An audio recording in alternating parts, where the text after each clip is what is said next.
Hey gang, welcome back to another video here at Joe Daddy's Garage.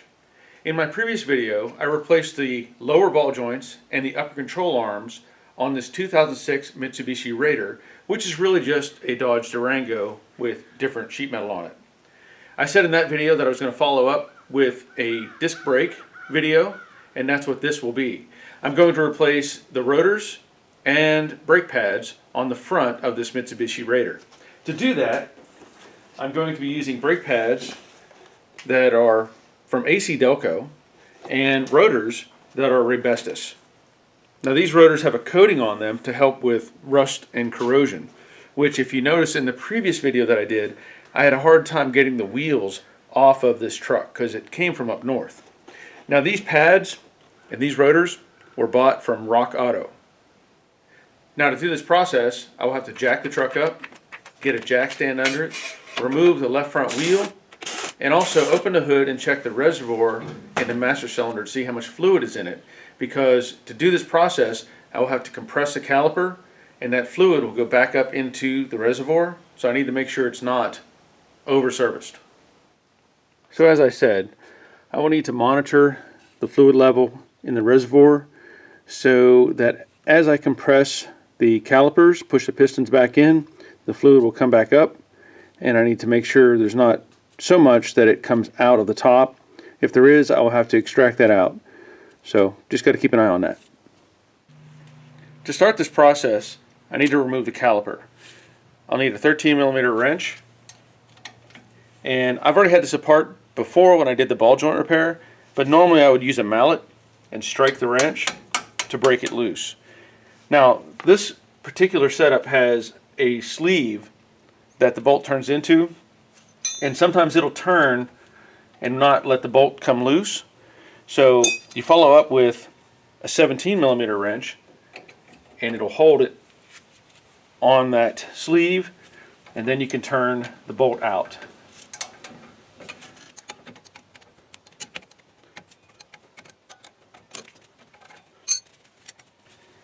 And as I noted on the previous video, there's Loctite on this. So now I need to remove the bottom bolt, same process.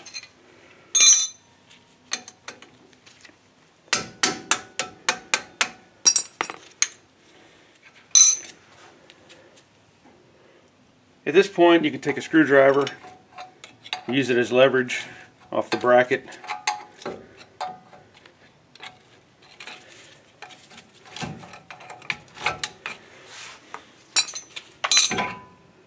And you can set that on the lower control arm so it's out of the way. Now, like I said, I've already had this apart. So normally it has these little retaining clips that attach to the bottom of the brake pad. And when I took it apart, they came apart because these are in really, really bad shape. So I'll set that one aside.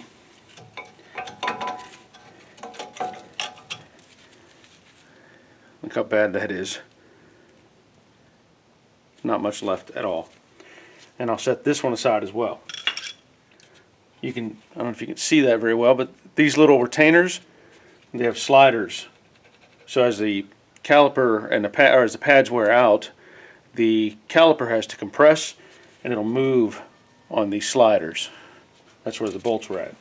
The next step is to take out the bolts on the back side that hold the bracket. And in this case they are 13/16. And again, I will strike this with a mallet.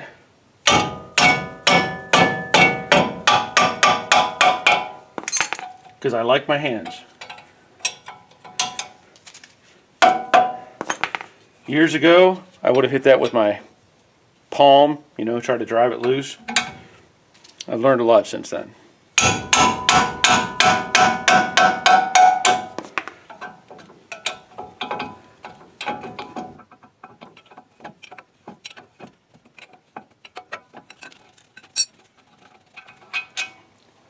These also had some Loctite on them, or thread lock. I guess Loctite is a trade name. Once you remove that bolt, bracket comes right off. Now I already know that I'm going to have trouble with this rotor because this truck is from up north, and with rust it'll seize to the hub. There's a variety of ways you can break this loose, but probably the only one that's going to work is hitting this with a mallet in this case. Previously I sprayed some penetrant on this whenever I had it apart for the ball joints, but I'm going to have to work on getting this loose. This should just slide right off of the hub, but I don't think it will. You can probably hear the rust falling out of it.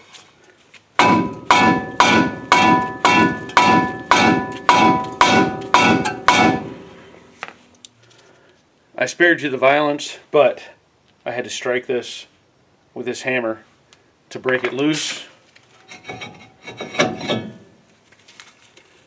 You can see all the rust on the back side of this, and this was just seized to this hub. If you look down below, you can see all the rust that came out of that.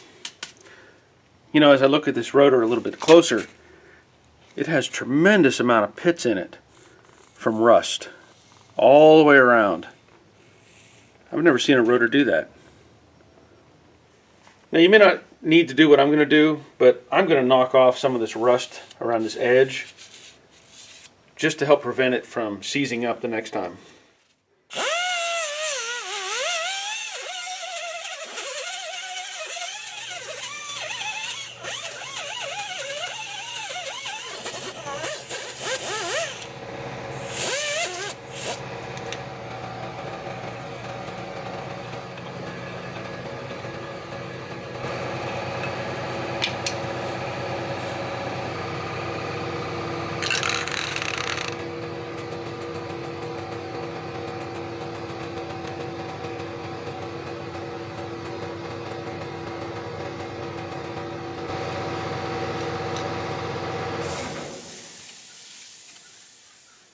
While that's drying, I want to compress the caliper, or compress the pistons in the caliper, I should say. To do that, I'll need one of the old brake pads. And there's a variety of ways you can do this. I use this little caliper compression tool. Get it inside. And because there's two pistons, it might take a little bit of switching back and forth to compress these. But this little tool works great for this purpose. And again, I'm going to monitor the reservoir in the master cylinder.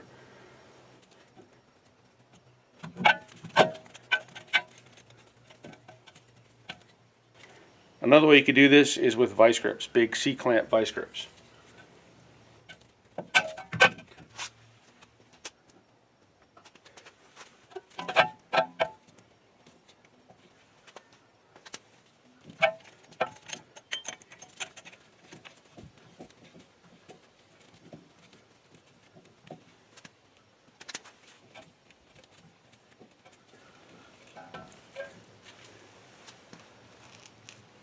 Okay, I'm going to stop at this point and show you the reservoir. As you can see, the fluid is at the top of the opening. And so what I normally use is I just have an old quart oil container, and I use these little syringes. And you can draw out the material.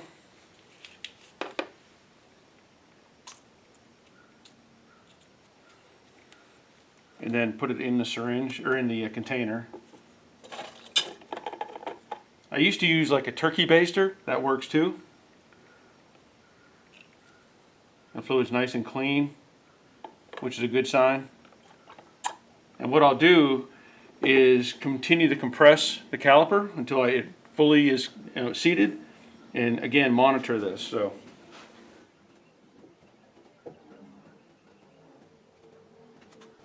you can see there, it's back up to the top.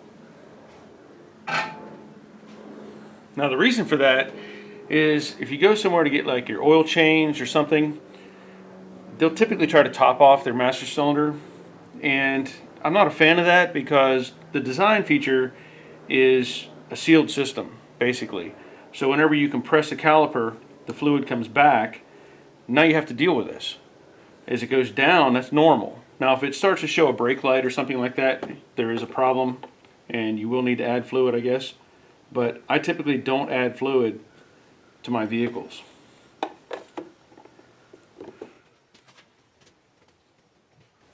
At this point, the caliper is fully compressed. There's still fluid there, and I still have the other side to do, which means there will be more fluid coming out. Now, as I said, the caliper is fully compressed. I can do a double check on both sides to make sure.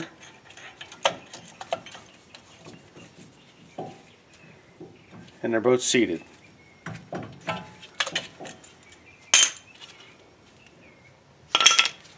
Set this aside again, and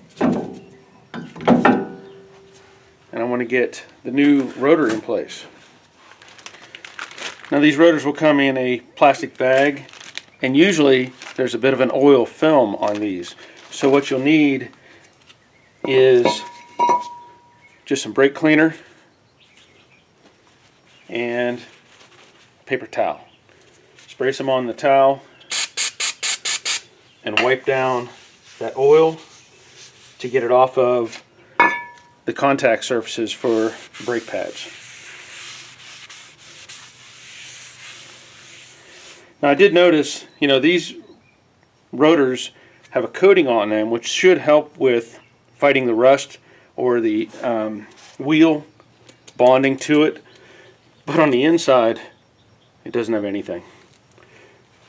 But I have paint there, so slip this on. So pretty. And now I need to reattach the bracket. I've added more thread lock to the bolts. Slip that in place.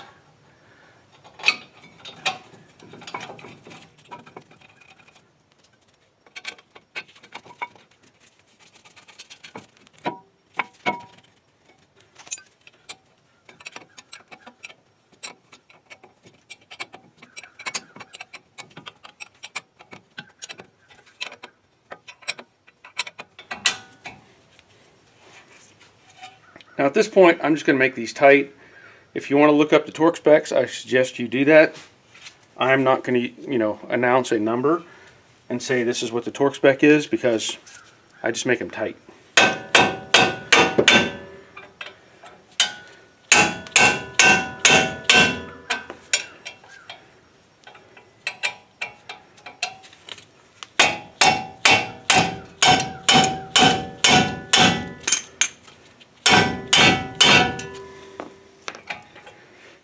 At this point, I want to install the brake pads. I'll point out they're the same pad, and normally you would see a little screech device, an indicator, so whenever the pads get low, it would hit the rotor and make a squeal. These don't have those. The little clips that come in the kit, once you do the puzzle and get them taken apart, figure that out. Just a little challenge for you. The way these are designed is this little spring here helps pull the pad away from the rotor. So if you were to envision the pad going in like that, this little clip goes on like that. Put the other one on top, and it should slip right in there.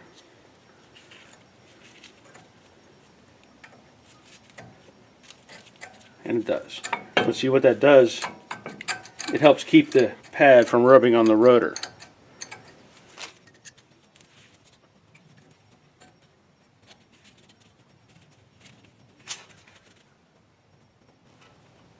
There we go.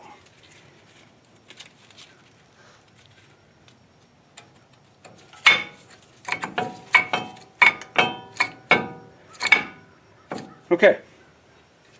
Next step. Make sure all the rust is knocked out of the caliper, and then you slip those on. You have to squeeze these together a little bit because of those springs. There we go. pushed in the little sleeves. And I will mention this. It doesn't hurt if you want.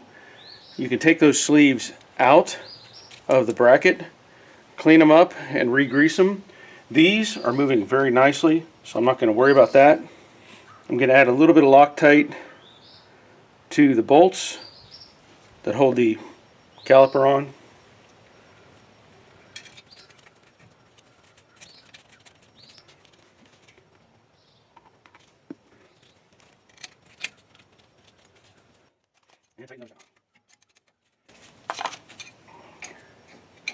This is where that second wrench may come in handy if you have that thing turning.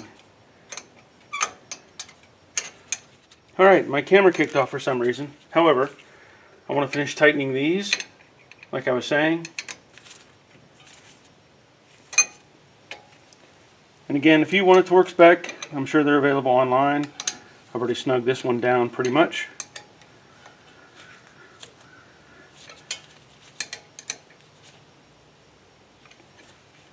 And since these are a smaller bolt, I'm just going to make them tight by hand.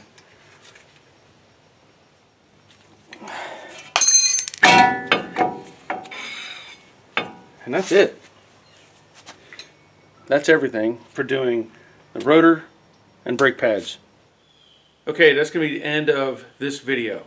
Now, I still need to do the passenger side, and I will continue to monitor the master cylinder reservoir as I compress the pistons on that caliper as well.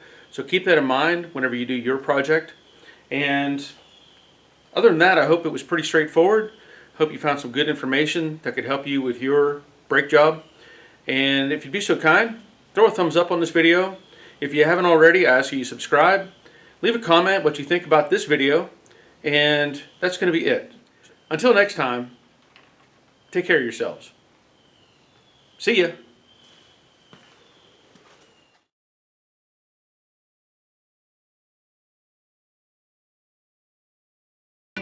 Hey gang, welcome back to another video here at Joe Daddy's Garage. This video will be the... Hey gang, welcome back to another video here at Joe Daddy's Garage. In my previous video, I did a ball joint replacement. The reservoir on the master cylinder to make sure that if there's too much fluid in it, I would have to extract some fluid out. I need to keep an eye on the master cylinder reservoir, where the fluid is, so that as I compress, that this bolt turns into has the sleeve that the bolt goes into, it'll rotate if there's any kind of resistance in the nut. No.